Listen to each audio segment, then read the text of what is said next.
ಮೋದಿ ಸತ್ರೆ ದೇಶದಲ್ಲಿ ಯಾರು PM ಆಗೋದಿಲ್ವೇ? ನಾಲಿಗೆ ಹರಿಬಿಟ್ಟ ಕಾಂಗ್ರೆಸ್ ಶಾಸಕ ರಾಜು ಕಾಗೆ. ಈ ಕುರಿತ ಒಂದು ಬ್ರೇಕಿಂಗ್ ನ್ಯೂಸ್.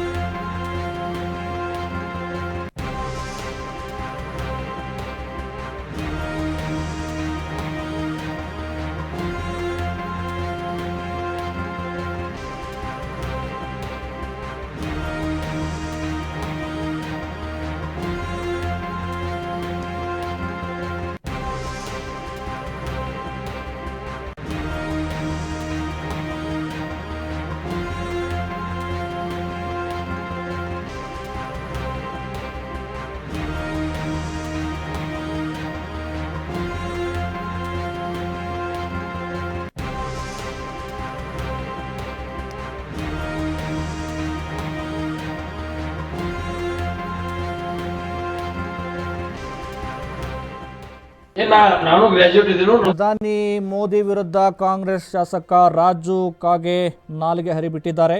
ಮೋದಿ ಸತ್ರೆ ದೇಶದಲ್ಲಿ ಯಾರು PM ಆಗೋದಿಲ್ವೇ ಅಂತ ಪ್ರಶ್ನೆ ಮಾಡಿದ್ದಾರೆ.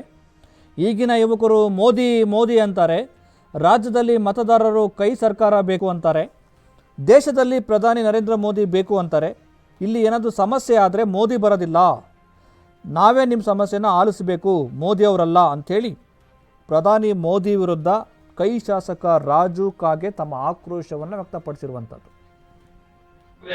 ನನಗೂ ಬುದ್ಧಿ ಐತಿ, ನಾ ಏನ್ ತೀರ ಕುರಿ ಇದೇನು, ಬುದ್ಧಿ ಐತಿ ನನಗ. ನಾನು ದೇಶವನ್ನು ಸಮರ್ಥವಾಗಿ ನಡೆಸ್ತೇನೆ ಅನ್ನುವಂತ ಆತ್ಮವಿಶ್ವಾಸ ಐತಿ. ಮೋದಿ ಸತ್ತಪ್ಪ ನಾಳೆ ಅಂದ್ರೆ ಯಾರಿಗೆ ದೇಶದ ಪ್ರಧಾನಿ ಆಗಂಗಿಲ್ಲ. ಮೋದಿ ಸತ್ತಪ್ಪ ನಾಳೆ ಅಂದ್ರೆ ಯಾರಿಗೆ ದೇಶದ ಪ್ರಧಾನಿ ಆಗಂಗಿಲ್ಲ. ಮೋದಿ ಸತ್ತಪ್ಪ ನಾಳೆ ಅಂದ್ರೆ ಯಾರಿಗೆ ದೇಶದ ಪ್ರಧಾನಿ ಆಗಂಗಿಲ್ಲ.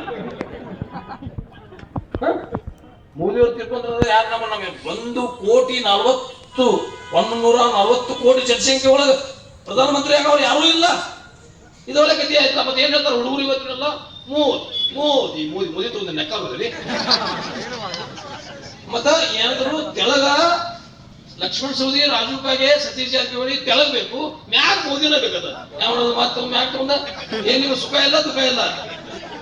ಮತ್ತೊಂದು ಹೇಳ್ತಾರ ಅವ್ರು ಆಕೆ ಅವ್ರು ಯಾರು ನಿಂತಿದಾರಲ್ಲ, ಈಗ ಅವ್ರು ಯಾರು ನಮ್ಮ ವಿರೋಧ ಜೊಲ್ಲೆ ಅವ್ರು ಹೇಳ್ತಾರ, ಅವ್ರು ಗಂಡಾತಿ ಕೊಟ್ಟು ಭಾಷಣ ಮಾಡ್ತಿರ್ತಾರ. ಅವರು ಮೋದಿ ಅವರ ಸಲುವಾಗಿ ನೀವು ಮೋದಿ ಅವ್ರು ನಿಂತಿದ್ದೀರಿ, ನೀವು ವಾರಾಣಸಿ ಇಲ್ಲಿ ಯಾರು ನಿಂತಾರು ಇವ್ ಅವ್ರ ಹೇಳ್ತಾರ, ಮೋದಿ ನೋಡಿ ಓಟ್ ಹಾಕಿರ್ತಾರೆ. ಮೋದಿ ನೋಡಿ ನಾವು ಓಟ್ ಹಾಕ್ತೇವಲ್ಲ, ನೀವು ನಿಂತವ ನೀ ಏನ್ ಮಾಡಿದೀರಿ ಬೇಕಲ್ಲ. ಮೋದಿಯನ್ನು ಪ್ರಶ್ನೆ ಬರಲ್ಲ ಅಲ್ಲಿ. ಯಾವಾಗ ನಾವು ಮೋದಿ ಇಲ್ಲಿ ನಿಮ್ಗೆ ಯಾರು ಮೋದಿ ಬರೋದ್ರು ನಾ ಬರೋನು ಮತ್ತೆ ಮೋದಿನ ಏನ್ ನೋಡಿದ್ರೆ ಮ್ಯಾಗ ನೀವು ಬಾ ಚಂದ ಹಾಕೋದನು. ಅವ್ನು ಗೊತ್ತಿಲ್ಲ ನಿಮ್ಗೆ, ಅವನು 3,000 ಕೋಟಿ ರೂಪಾಯಿ ವಿಮಾನ ಐತಿ. ಒಂದು ವರ್ಷಕ್ಕೆ ಅವ್ನು ಡ್ರೆಸ್ ಇರ್ತದ ಹೇಳ್ರಿ, 4 ಲಕ್ಷ 5 ಲಕ್ಷ ಒಂದೊಂದು ಡ್ರೆಸ್ ಅದಾವ.